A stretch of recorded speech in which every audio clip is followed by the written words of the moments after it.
जय हिंद। आप सभी को ईद जहरा मुबारक। ये ईद मुहर्रम 2 महीना 8 दिन होता है। उसके बाद 9 रबीउल अव्वल के महीने में मनाई जाती है। कहते हैं इस दिन बीबी जैनब अपने सारे घर के जो शहीद थे उनको उनके गुजर जाने के बाद पहली बार मुस्कुराई थी और इसलिए ये ईद मनाई जाती है। और मैं अपनी तरफ से आप लोगों को बहुत सारी सकारात्मक ऊर्जा भेजती हूँ ताकि आपकी जिंदगी की जो भी छोटी बड़ी मुश्किलें हैं उसको आप बहुत आसानी से पास कर जाएं और हेल्थ आपकी बहुत अच्छी रहे ताकि जिंदगी के चैलेंजेस को आप पार करते हुए खुशी के साथ अपनी जिंदगी में इम्प्रूवमेंट करते रहें, काम करते रहें और अपनी जिम्मेदारियों को निभाते रहें। तो आज मैं आप लोगों के सामने हाजिर हूँ अपना episode let's board the love train का हिंदी ट्रांसलेशन मोहब्बत की रेलगाड़ी एपिसोड नंबर 11 लेकर के।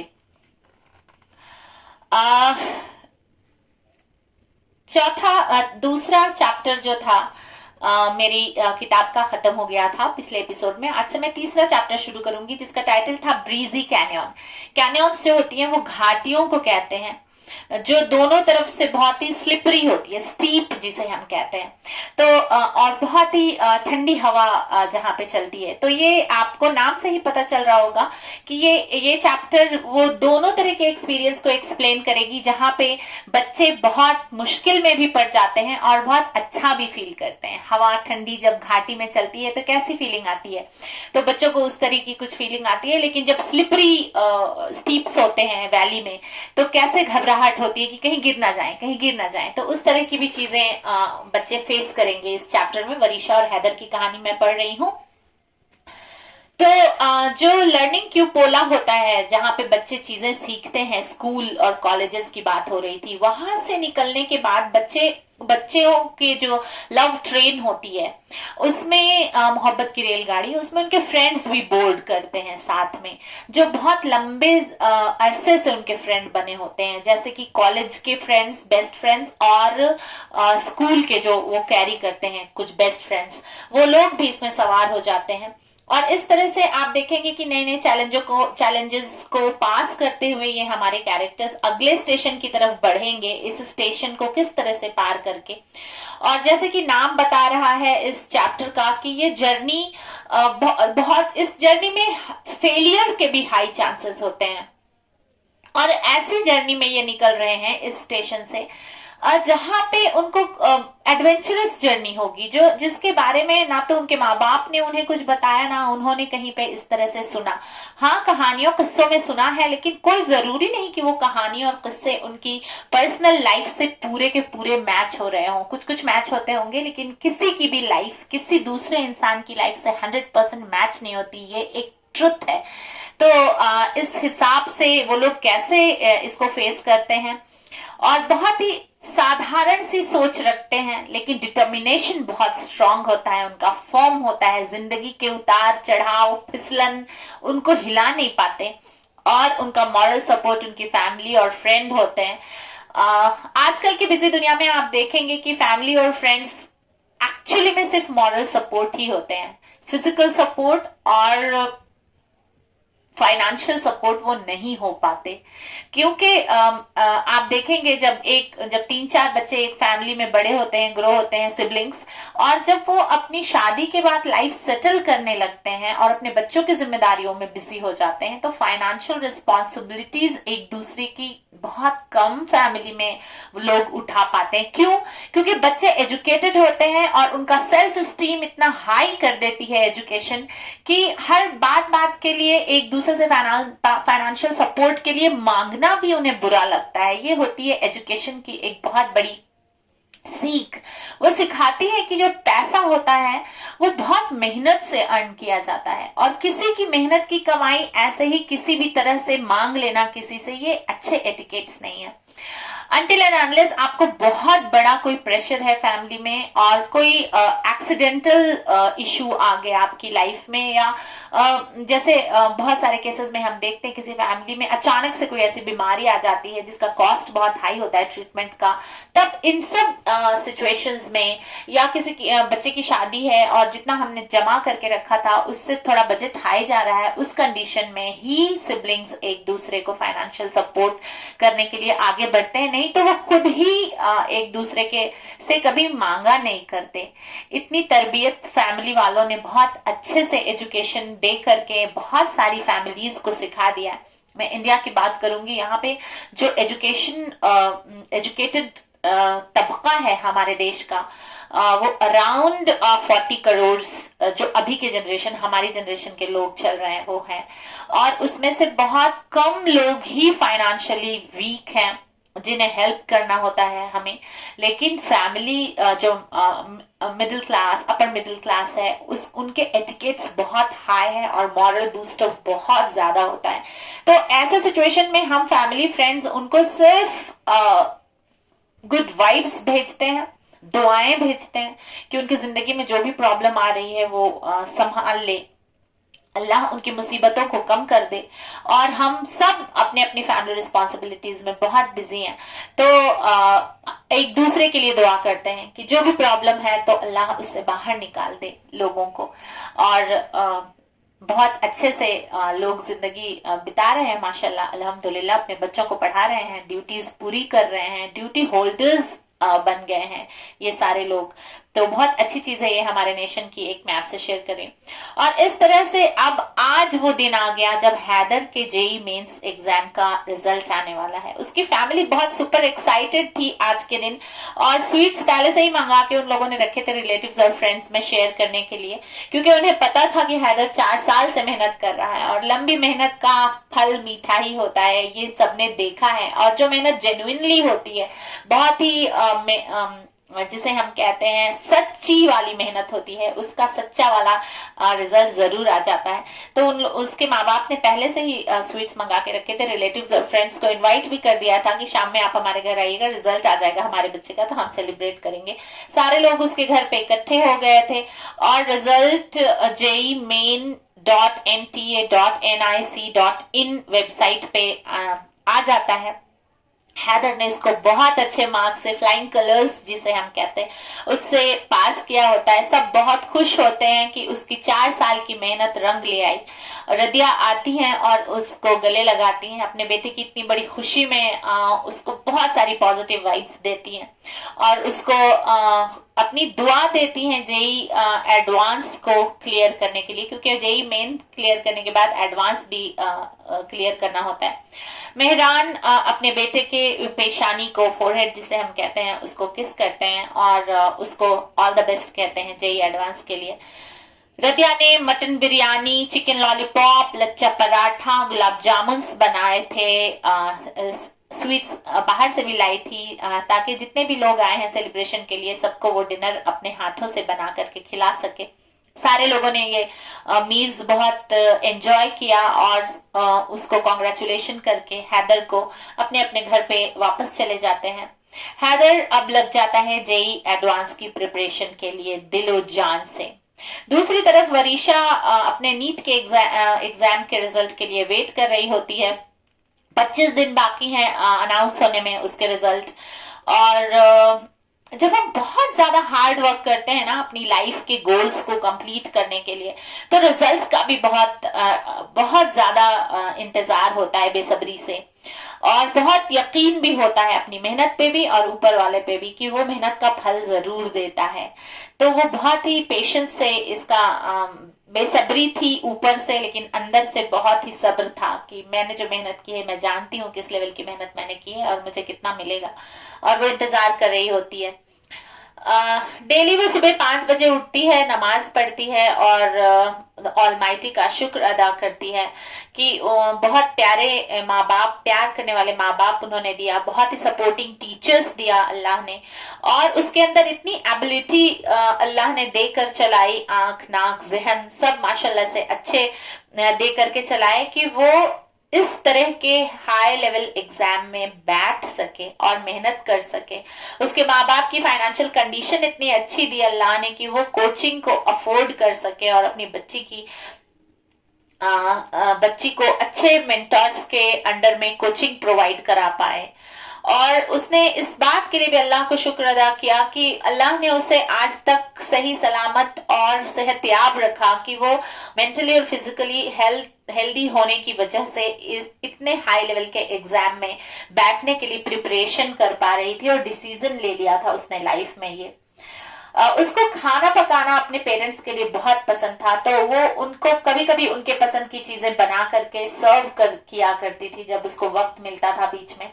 अपने रिलेटिव से मिलने जाया करती थी उनकी ब्लेसिंग्स लेने के लिए, और जब वो ब्लेसिंग्स लेने के लिए जाया करती थी तो उससे जो छोटे नीट एस्पिरेंट्स थे रिलेटिव्स के यहाँ, वो लोग उससे पूछा करते थे कि आपने प्रिपरेशन कैसे की, तो वो गाइड किया करती थी अपने यंग कजिन्स को कि एक्सटेंडेड फैमिली जो होती है, चचा की, मामू की, पुप्पी के बच्चे जो होते हैं, उन लोगों को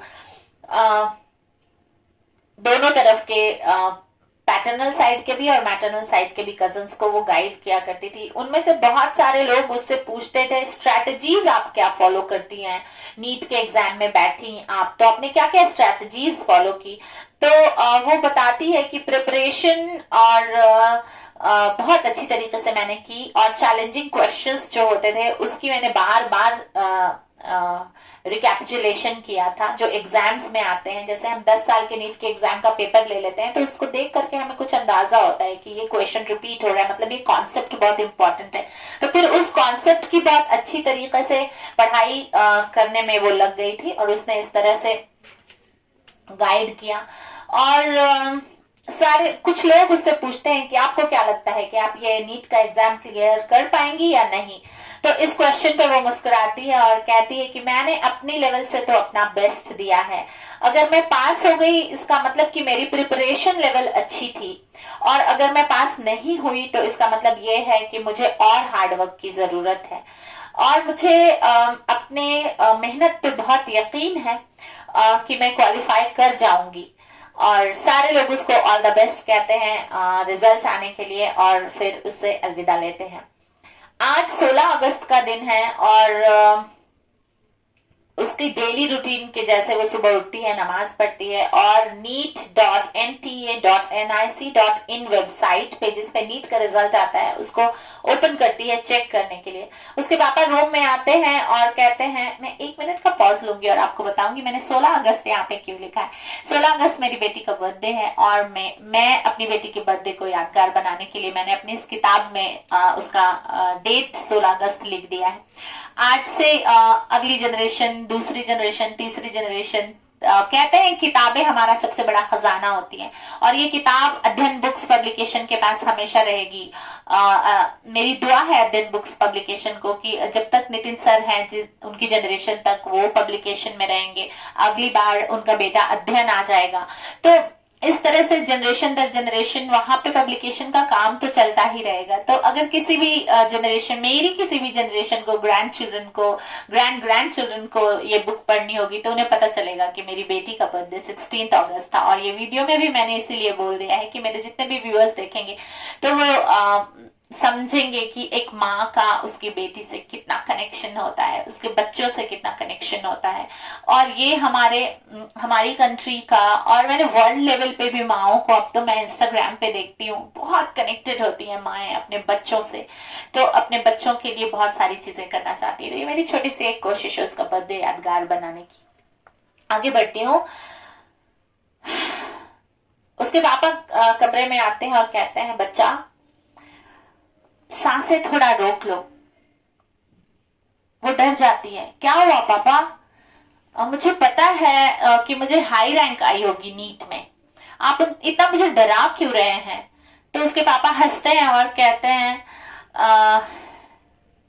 तुम्हारा doctor Ziauddin Ahmad dental college Aligarh में एडमिशन हो गया है, और मैं और तुम्हारी अम्मी यही चाहते थे कि तुम्हारा इसी मेडिकल कॉलेज में एडमिशन हो जाए, या अलीगढ़ के एमबीबीएस, अलीगढ़ यूनिवर्सिटी का जो डिपार्टमेंट है वहां पे मेडिकल डिपार्टमेंट है, वहां एमबीबीएस में एडमिशन हो जाए।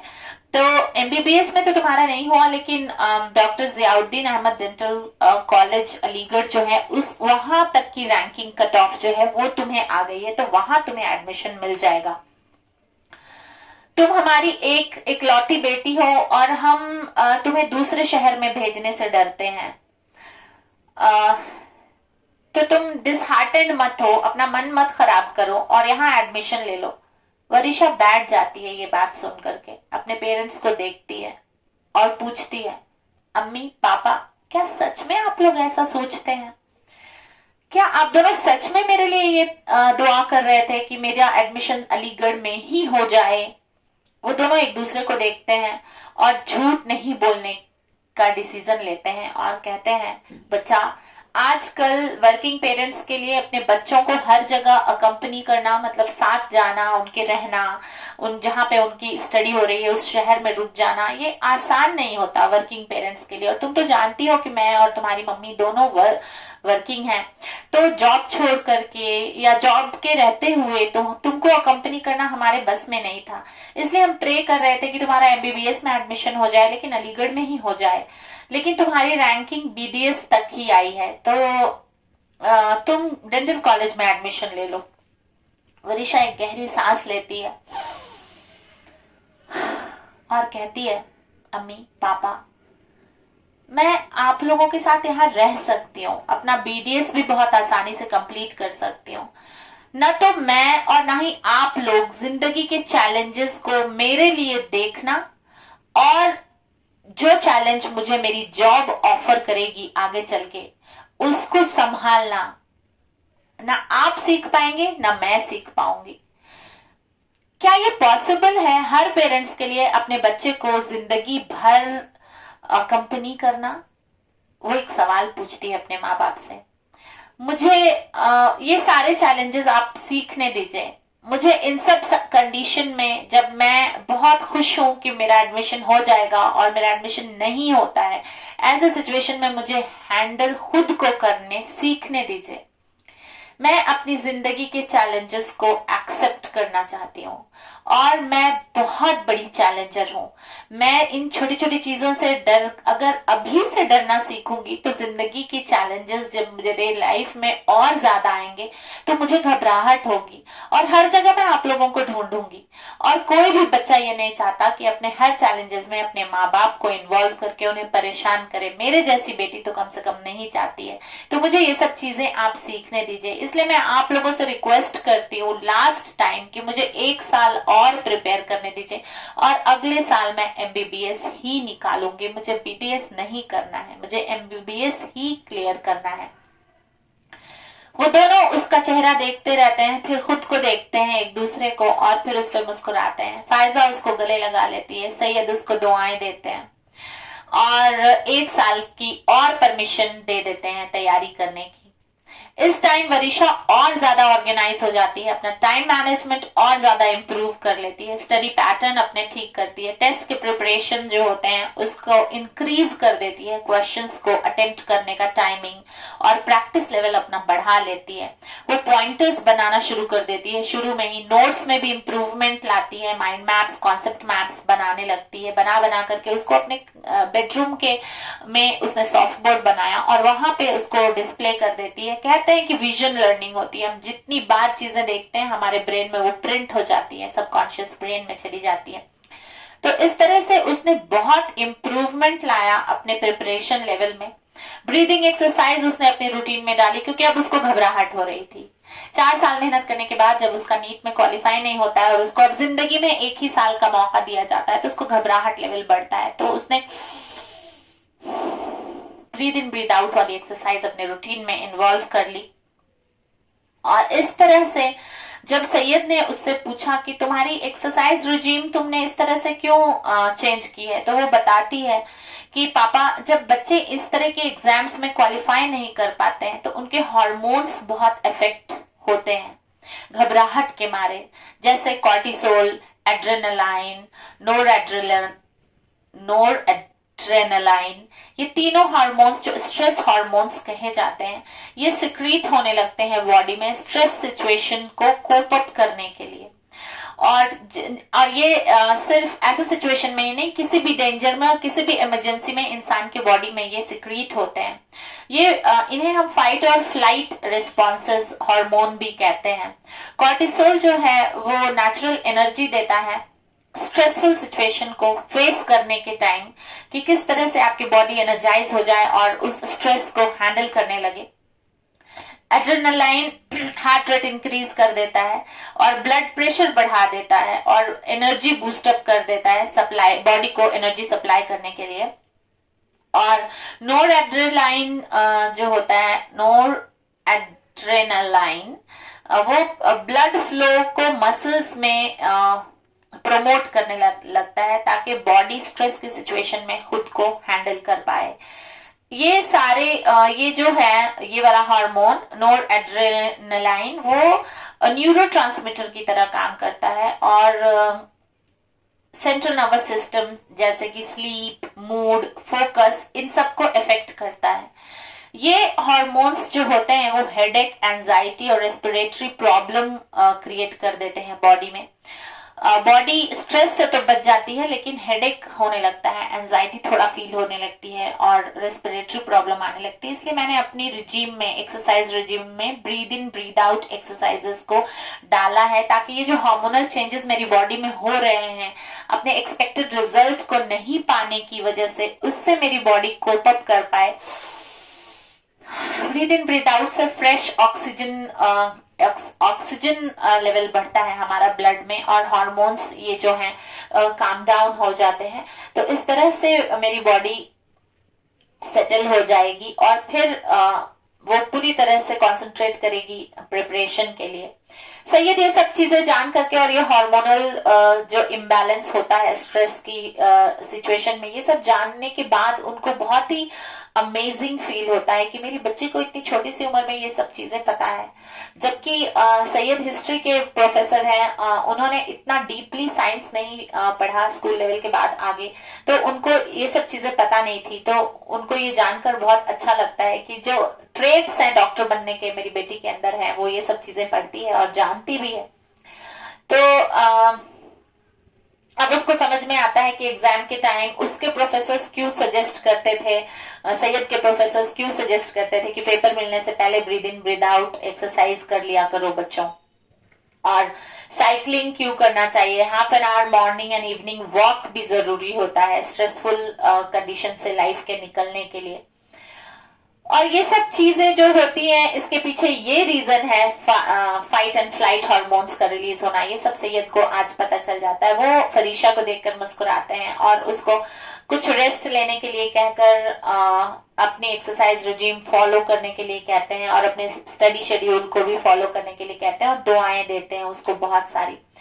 वो कहते हैं कि वीक में एक बार अपने फ्रेंड्स के साथ भी होकर आ जाया करो, इससे मूड फ्रेश हो जाता है और फ्रेंड्स की जो वाइब्स होती हैं वो हमें बहुत स्ट्रांग बनाती हैं। जो हमारा बहुत अच्छा फ्रेंड होता है वो हमारे लिए बहुत दुआएं भेजता है, उसकी दुआओं से और उसके पॉजिटिव वाइब से, उसके हग से, उसके कंसोल करने से हमें बहुत ताकत मिलती है। तो फ्रेंड से मिलना भी बहुत जरूरी होता है। इस तरह से वो उसे गाइड करते हैं। अब आता है हैदर के जेई एडवांस एग्जाम का टाइम और उसका सेंटर अलबरकात स्कूल अलीगढ़ में पढ़ता है। वो स्टे करता है सर सैयद हॉल में अपने कजन के साथ। एग्जाम के पहले रहमान उसका जो कजिन है वो उसका सदका निकालता है। इस बार वो अपने अलग कजिन के साथ रुकता है यहाँ पे और वो उसका सदका निकालता है। कुछ पैसा होता है जिसे हम ऐसे वार करके रख देते हैं साइड में, जिससे कहते हैं कि बलाएं टलती हैं। सदका बलाएं टालता है। हम जब वो पैसा किसी गरीब को मदद करते हैं उसकी बलाएं टालने में, तो उसके एवज में अल्लाह हमारी जिंदगी की बलाएं टाल देता है। तो इसलिए सदका निकालता है वो उसका और उसको सेंटर पे छोड़ आता है। वो एग्जाम बहुत अच्छे से देता है और सर सैयद हॉल जाने के रास्ते में वो रहमान को बॉबीज के यहाँ ले जाने के लिए कहता है।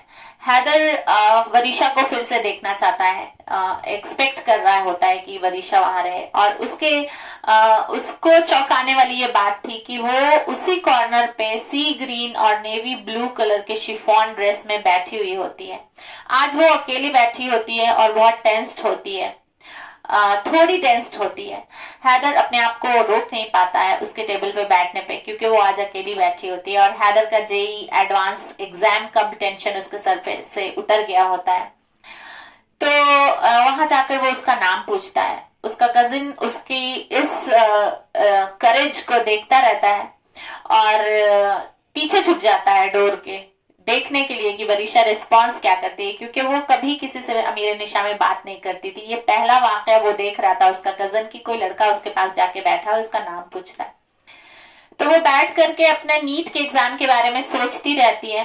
हैदर उसको स्नैप करता है और वो उसको देखती है, उसको पहली बार देखती है और चेयर से खड़ी हो जाती है और पूछती है, हे हु आर यू, कौन हो तुम, और तुम मेरी टेबल पे कैसे आकर के बैठ गए, मैं जानती हूँ क्या तुम्हें। तो उसने रिक्वेस्ट किया कि तुम प्लीज बैठ जाओ। वो बैठ जाती है और वो बताता है कि मैं पहली विजिट में अलीगढ़ आया था और मैंने तुम्हें पिछली बार ही देखा था।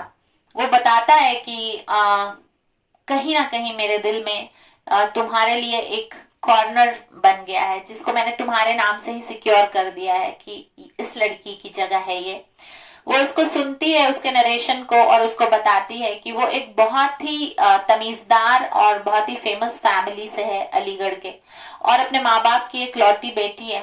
वो उसको रिक्वेस्ट करती है कि इस तरह की नॉनसेंस बातें यहाँ पे मत करो जिससे मेरी इमेज खराब हो जाए। वो बताता है कि वो भी एक बहुत ही अच्छी फैमिली से है, फैमिली बैकग्राउंड उसका भी बहुत अच्छा है, और उसके दिल में उसके लिए बहुत ही ईमानदारी वाली फीलिंग है। वो कुछ फ्लर्ट करने के लिए यहाँ पे नहीं बैठा है उसके साथ। वो बताता है कि वो जेई एडवांस में अपियर होने के लिए यहाँ आया था और उसकी फैमिली को वो उसकी फैमिली के बारे में जानता है कि वो एक लेक्चरर की बेटी है, हिस्ट्री डिपार्टमेंट के लेक्चरर की बेटी है। उसके कजन ने उसको बताया था ये बात जब वो पिछली बार अलीगढ़ में आया था एग्जाम देने, तभी। वो बताता है उसको कि मैं यहाँ पे दोबारा तुम्हें मिलने ही के लिए आया था, तुम्हें देखना ही चाहता था मैं, इसलिए मैं आया था। और उसके इतने जेंटल अप्रोच को देख करके, बहुत ही तमीजदार किस्म का लड़का हैदर, और उसके बात करने के तरीके से वो चुप हो जाती है और उसको सुनती रहती है। वो बोलता है, हैदर बताता है कि हर लड़का ये चाहता है कि उसकी जिंदगी में कोई ऐसी लड़की आए जो उसके फैमिली मेंबर्स की केयर करे, और इसलिए मैं तुम्हें अपनी लाइफ पार्टनर बनाने के लिए प्रपोज करना चाहता हूँ। वरीशा बहुत जोर से हंसती है और कहती है, वो इससे पहले वो अपना नाम बता चुका होता है कि मेरा नाम हैदर है। तो वो कहती है कि मैं मिस्टर हैदर, मैं ये बिलीव करती हूँ कि लाइफ एक बॉलीवुड स्क्रिप्ट के जैसी होती है, बट ये स्क्रिप्ट हर इंसान की लाइफ में अलग अलग आती है। अल्लाह एक ऐसा ग्रेट राइटर है जो कभी भी अपनी स्क्रिप्ट रिपीट नहीं करता। जो एक बंदे की लाइफ में हो चुका है वो दूसरे बंदे की लाइफ में होता ही नहीं, मेरा ये मानना है। और ना ही वो कैरेक्टर रिपीट करता है। बहुत बड़ा क्रिएटर है वो और बहुत बड़ा स्क्रिप्ट राइटर है। तो why do you want to put yourself in such a script which is unknown and dramatic? वो पूछती है कि तुम खुद को मेरे साथ जोड़ करके ऐसे स्क्रिप्ट में क्यों आना चाहते हो जिसके बारे में हम दोनों जानते भी नहीं है, और जो बहुत ड्रामेटिक हो जाएगी अगर इस तरह का कुछ हमारी शादी हुई तो वो बताता है कि इंडियन प्रिंसेस, रुको रुको, सुनो मेरी बातें। मैं तुम्हें सब बात बताता हूँ कि मैं सितंबर में अपने जेई एडवांस का एग्जाम क्लियर कर लूंगा और आईआईटी कॉलेज में मेरा एडमिशन हो जाएगा। मेरा करियर फिक्स है अभी। नेक्स्ट टारगेट मेरा लाइफ का होगा एक ऐसी लड़की से शादी करना जो मेरे माँ बाप का और अपने माँ बाप का इक्वली ख्याल रख सके। और मैं अपने माँ बाप का इकलौता बेटा हूँ और तुम भी अपने माँ बाप की इकलौती बेटी हो, तो तुम्हें भी कहीं ना कहीं इस तरह का ही लड़का मिलेगा या मिलना चाहिए जो तुम्हारे माँ बाप का ख्याल रख सके बुजुर्गी में। हम दोनों के माँ बाप ने हम दोनों को पालने में बहुत ज्यादा अपना वक्त और एफर्ट लगाया है, और हम दोनों ही उनकी आखिरी और पहली उम्मीद है, उनके बुढ़ापे का सहारा है। तो मैं चाहता हूं कि हम दोनों एक दूसरे के लिए एक परफेक्ट सहारा बने, अपने माँ बाप को बुढ़ापे में सहारा देने के लिए। वरीशा मुस्कुराती है और कहती है कि ये तो हर बच्चे का ड्रीम होता है।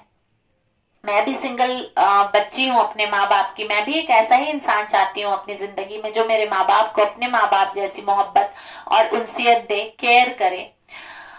तुम मेरे लिए परफेक्ट आसान नहीं है जितना हम सोच रहे हैं। मुझे भी नीट क्लियर करना है और मुझे नीट क्लियर करने दो। तुम आईआईटी ज्वाइन कर लो, अपने प्रोफेशनल टारगेट सारे कंप्लीट कर लो और 5 साल बाद हम मिलते हैं। देखते हैं कि 5 साल बाद ये जो तुम मुझे आज कह रहे हो वो तुम्हारे दिल में जिंदा रहती है वो फीलिंग या नहीं।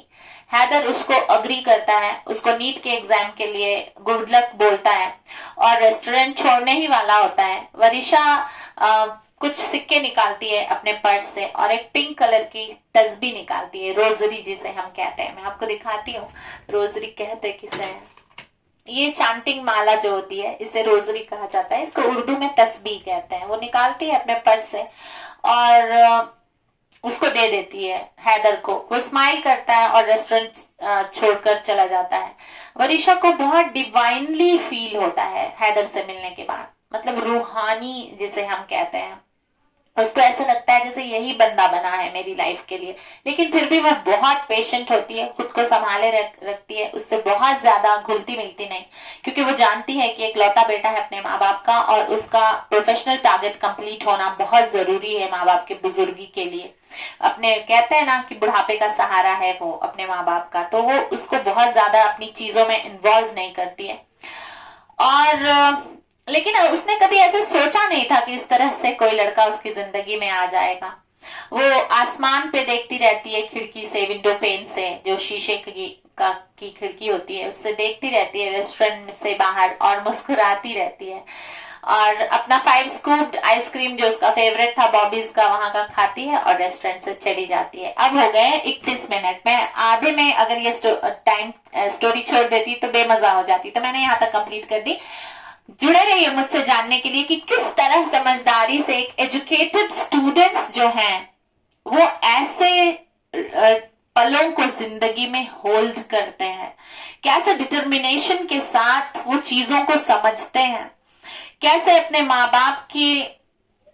बाप ने जो उनके लिए ख्वाब देखे हैं उनको पूरा करने की ललक उनके अंदर रहती है, कैसे वो उनका पेशेंस लेवल इतना हाई होता है कि कोई बंदा आकर के प्रपोज भी कर दे तो हम मुस्कुरा के कह देते हैं अभी वक्त नहीं है इन सब चीजों का, अभी तो करियर बिल्डिंग करना है हमें। और कैसे आगे चल के क्या होता है इनकी कहानी में। जुड़े रहिए मुझसे जानने के लिए और इंडियन ट्रेडिशन को जानने के लिए, जो है मोहब्बत का ट्रेडिशन, जो है अहिंसा का ट्रेडिशन, जो है एकता का ट्रेडिशन। वो गाना मुझे बहुत पसंद है। अब मुहर्रम खत्म हो गया, आज से मैं आप लोगों के लिए 2-3 लाइंस गा सकती हूँ, हर एपिसोड में गाती हूँ। है प्रीत जहां की रीत सदा,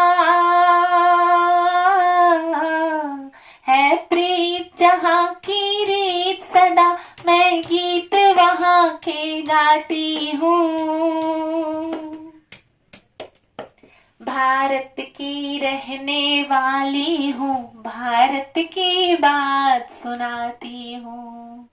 जुड़े रहिए मुझसे मेरे चैनल इंडिया रॉक्स 2023 पे और सीखते रहिए कि जब नन्हे नन्हे बच्चे अपने नेस्ट से बाहर पैर निकालते हैं हिंदुस्तान में और इतनी डिटर्मिनेशन के साथ खुद को सेल्फ कंट्रोल करके रख लेते हैं, तो उनकी लाइफ में फिर बड़े बड़े चैलेंजेस कैसे उनसे पार हो जाते हैं। जीते रहिए, आबाद रहिए। जय हिंद।